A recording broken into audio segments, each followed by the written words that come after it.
Hello and welcome to Zeitgeist Banana, a podcast all about the English language, coming to you from Paris and London. And my guest today is John. Hello, John. Hi, Gideon. How's it going? Are you okay? Okay, once again, Matt Damon wouldn't pick up the phone, so I invited you again for the podcast. Hope it's okay. Yeah, I guess. My bargain basement guest, regular guest, but very welcome you are too. Thank you very much. My Pringles still haven't arrived. That's why I'm a bit annoyed, you see. They're in the post, I promise you. Okay. So, John, you don't know what this podcast is about today, do you? No, I have no idea. I actually had a sleepless night over it. I was really sweating and thinking, oh my God, what's going to happen? Am I going to be embarrassed again by a crazy quiz, or is it going to be something nice and fluffy? Well, all is going to be revealed. Let me ask you a question then. Okay. If I say I would like a cup of Joe, what does that mean? Does it not mean a Joe? A cup of Joe? Yeah. I actually don't know. What does have a cup of Joe mean? If you're American, you would know. Cup of Joe means a cup of coffee. That's what it means. A cup of coffee. I was going to guess that, but yeah. Why is it a cup of Joe then? Nobody knows. I did do some research. Nobody knows the reason why they say Joe. Maybe it's the name of a barman who used to serve coffee or something, but it's still shrouded in mystery. So today's podcast is all about coffee and the English language. Yes, it's more than you think. There's some very interesting stories as well, as will be revealed shortly. Yeah, very interesting. Because you're a coffee enthusiast, though, aren't you? Is this one of the reasons why you've chosen it? Because you love your coffee? Yeah, absolutely. I'm mad about coffee. I'll come to that in a second. Yeah. I've got a story why I'm doing a podcast about coffee in the English language. I've got a story about that in a second. Let me ask you, though, do you know any other slang terms for coffee? I can think of one more that's used regularly. I've got one for tea, a cup of cha. But, yes, we're talking about coffee, though, aren't we? Yeah. Obviously, you're not such a coffee lover. It is Java. A Java. You heard? You must have heard Java. Who says that? I don't know. I do it sometimes. Just get some Java. Get some Java. Okay. Yeah. Do you know Cockney rhyming slang? A cup of Everton. Everton toffee coffee. Okay. Go get an Everton. That's a good one. I like that one. Yeah. So there you are. If you don't want to say coffee, there are three alternatives for you. So the reason why I'm talking about coffee today, you do like coffee. I know you do. We've drunk coffee together. Yes. We had coffee together on Friday, in fact. That's right. That's right. I was in London. Yeah. And the reason why I'm talking about it is because I was in Vienna recently. Okay. I was in Vienna. I went to have a cup of coffee. There's lots of fine cafes, coffee houses there. And I drank a kleine Braune. Do you know what that is? A kleine Braune? Yeah. Sounds like it's without milk, maybe? No, a small brown. Now, well, it is without milk then, no? Now, what struck me there, I was kind of struck me that every country has its own words for coffee, or every language, I should say, except English, which borrows almost all of its terms from Italian, I guess, and sometimes another language, but mostly Italian. We don't have our own terms. And I was shocked by that. We do have one, though, don't we? We have the flat white. Exactly. We have the flat white. That's the only thing on the board which is from English. Do you know where flat white comes from, by the way? Just as an aside. Well, it is from English, though, isn't it? Isn't it from Australia? New Zealand. New Zealand, okay. Yeah. I believe it's New Zealand. All these New Zealanders are getting cross now. It's not Australia, it's New Zealand. Okay, so... Yeah, I think it is from Kiwi land, isn't it? I'm pretty sure it is. Yeah, I think that sounds right. So let me test you on your coffee knowledge so far, and I've got a few alternatives. I've been working on some English alternatives to the coffee names so that we can have an a menu exclusively in English. I'll come to that in a second. But firstly, what is an espresso? It's a very small shot of coffee. Very good. Yes, I'm sure that's easier. Well, one of the I say so-called mistakes that English speakers make is to call it an espresso. I've watched sort of a few YouTube videos when the title is mistakes that English speakers make when speaking English, and always comes up, no, don't say it's not espresso, it's espresso. But then again, I thought I've never heard anyone saying espresso, never in my life, because if you order an espresso, you generally know what it is.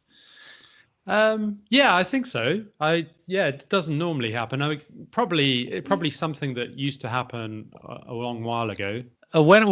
Speaking of when I was young, it was just black coffee and white coffee. There were only two types of coffee. Maybe when you would you like black coffee or white coffee? That was it. Now you've got this huge number of options. But I think it's changed because London used to be a terrible place for coffee. Coffee to be really bad. There are only one or two good places to get coffee. But now I think really it's one of the best cities in the world, and the best city for good coffee.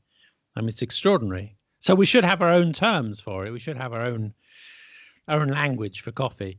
Anyway, let me ask you one or two more. Espresso macchiato, what's that? That is a small shot of coffee with a little bit of foamy froth on top. That's right.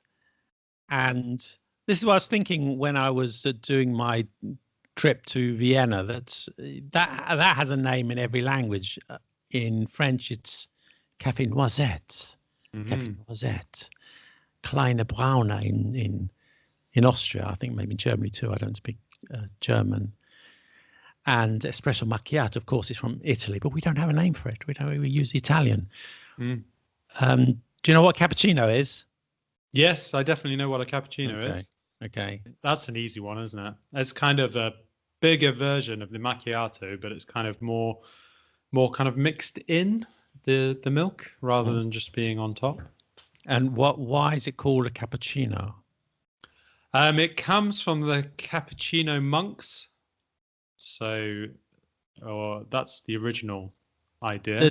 I thought it was like cappuccio. They wore hoods, and it's like a hood on the top of the coffee, of the foam. Yeah. Sorry, that's what I meant to say.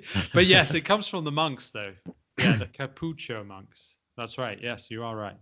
Okay, and you also see sometimes on the menu an Americano. What's that? So that would be a long coffee. Yeah. So yeah, it's when you don't have any milk, isn't it? And it's a kind of a long coffee that's I guess it's not obviously as strong, I imagine, as the espresso. Well, actually, it would be stronger because if you add water to it, the coffee can spread out in the water, so it'll actually be stronger than an espresso. Does that make it stronger? Yeah, of course. Yeah. Yes. Well, I would have thought if it was concentrated in an espresso, then that's stronger because it's concentrated. No, the opposite is true. The opposite. You think of putting a tea bag in a very, very small cup. The tea has not got much room to spread out, so it's not going to be as strong as if it's in a big cup. Okay, didn't think that, but it does have more caffeine in it. Do you know why it's called an Americano? There's an interesting story, which if you don't know, I'll tell you. Is it connected to Americans?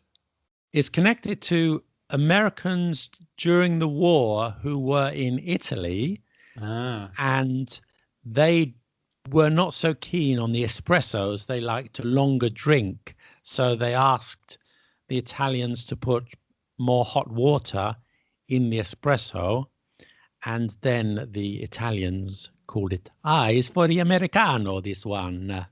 So that's how it's got its name. Wow, yeah, that's a good one. I like that. American soldiers in Italy. Well, are we going to talk about a latte? Okay, cafe latte. Yeah, but I have a friend who I studied Italian with a long time ago, and she came over to visit me in Italy, and she went to a bar, and she has like kind of a fairly basic kind of idea of Italian, so she knew how to order, and she asked for a latte.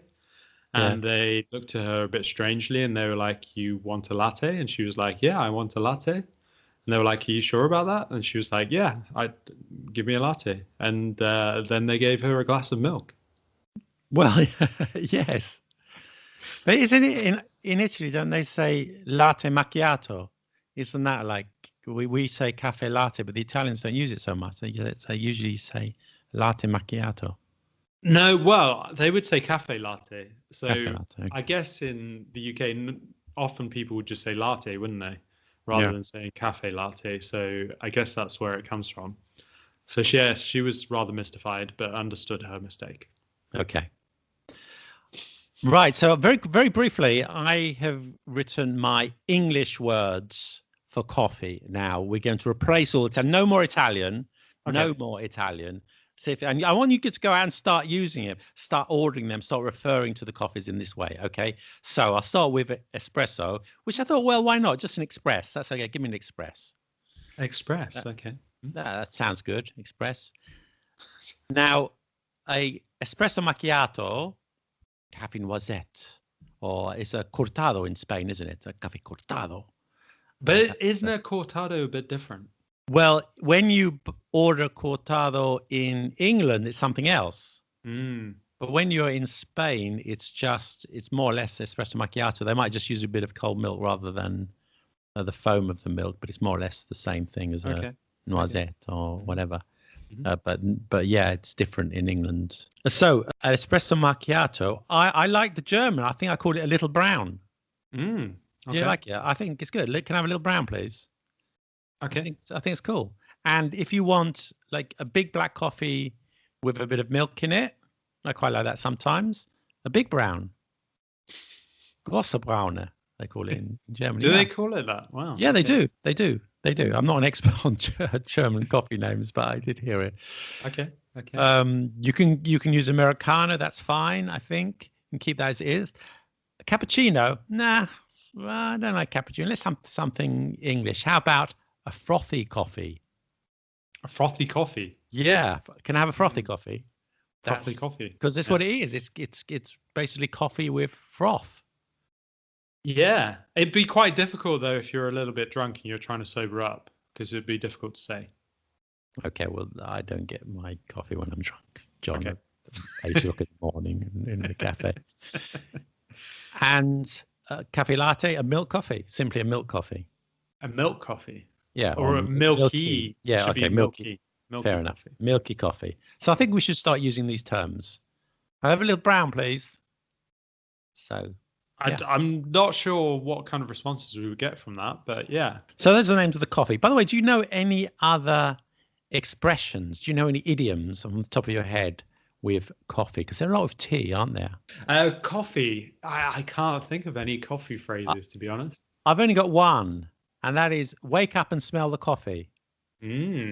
Or sometimes said as wakey, wakey, smell the coffee. Do you know how to use that one? Do you use that one? Do you want to explain to our listeners?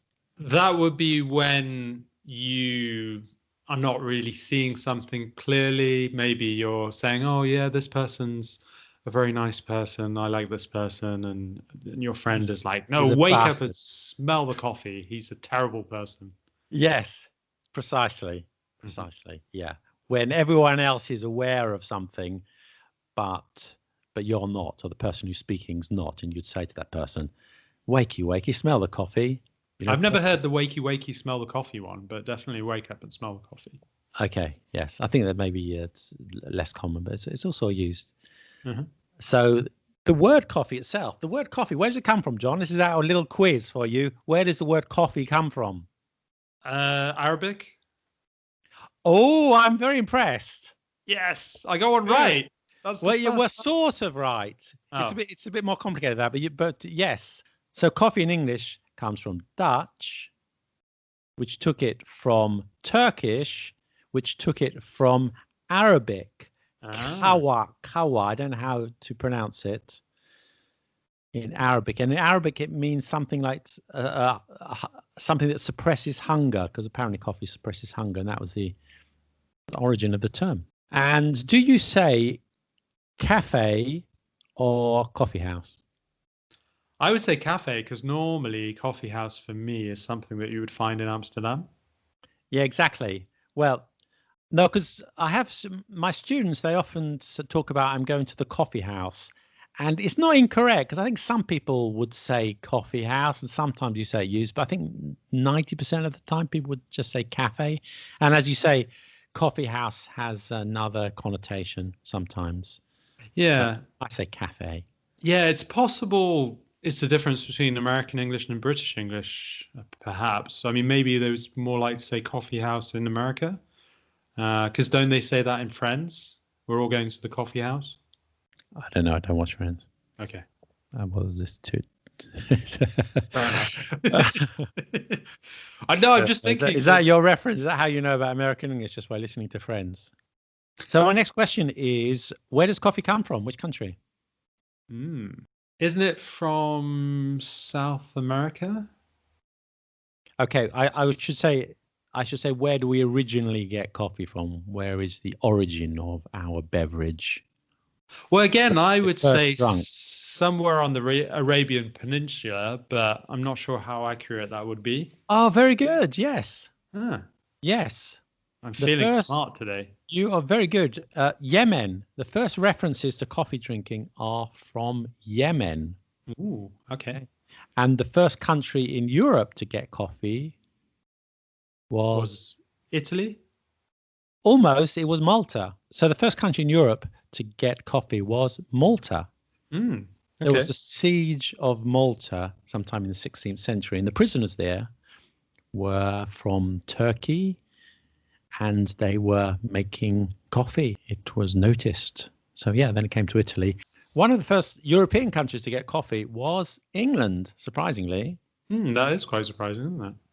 Did you know in 1675 there were more than 3,000 coffee houses throughout England? Wow. That's Yeah, a lot, isn't it? I it's mean, a do you lot. think there's about as much as that now, is there? Or maybe more? Probably more now, but the population was much smaller. But we think that it was a rare thing. But no, 3,000 coffee houses in England at that time in the 17th century. Mm, And it was a place where people met. They talked about politics, they talked about religion.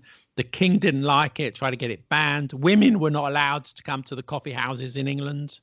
hmm So, yes, quite a subversive place. mm. That's quite And interesting. Yeah, I have no idea. coffee was punishable by death in Turkey, in Istanbul for a time. Mm. Didn't last though. What And for drinking it or yeah, for? Oh wow, wow, that's harsh. so one of the most interesting stories is from Sweden, which tried to ban coffee many times. And in 1746, there was an experiment. Okay. The king was convinced that coffee was bad for you. Okay. So he decided to take two identical twins who had both been sentenced to death. Yeah. And Mm. he said to them, okay, I'll commute your sentence from death to life if you drink coffee or tea. And they thought about it and they go, yeah, okay, fair enough. So what the king did was one of the twins had to drink tea every day for the rest of his life. The other twin had to drink coffee every day for the rest of his life. Okay. And they wanted to make an experiment to see if coffee was bad for you. Okay. The coffee twin had to drink 3 pots of coffee every day, and the other twin the same amount in tea. And yeah, this was a real life experiment to see, is coffee bad for you? And you know what happened? The one that drank coffee died after 3 days. No, it's even more bizarre. The two doctors who were supervising the experiment, they both died. Okay. And then the king died. Oh dear. Eventually, the tea drinker died at the age of 83. Uh-huh. Okay. When did the coffee drinker die? We don't know. All the records are lost. Really? Honestly? Yes. Oh my So it was God. bizarre experiment, and everyone Wow. died except the John. He's probably still alive, It's rotting re- in some jail in Gothenburg somewhere. Yeah, well, eternal life. So you're Yeah, onto something there, I Gideon. think I'm onto something. Yeah. Mm, wow. That's a great story. I like that one. Okay, John. So I hope you'll agree that coffee is a delicious beverage, but we should be using English terms for our coffee now. Yes, I will be doing that from now on and see the quizzical looks from the baristas. Yes, but we're going to spread this language. We're going to get coffee spoken in English with English terms from now on. That'd be great. No more Italian. Love it. Love Italy. Love Italian. But no, our coffee should be in English. Excellent. Let's do it. Okay. Right. Well, I'm going to have a coffee break now. So catch you next time. Yes. See you soon. Take Okay. care. Take care. Bye. Bye.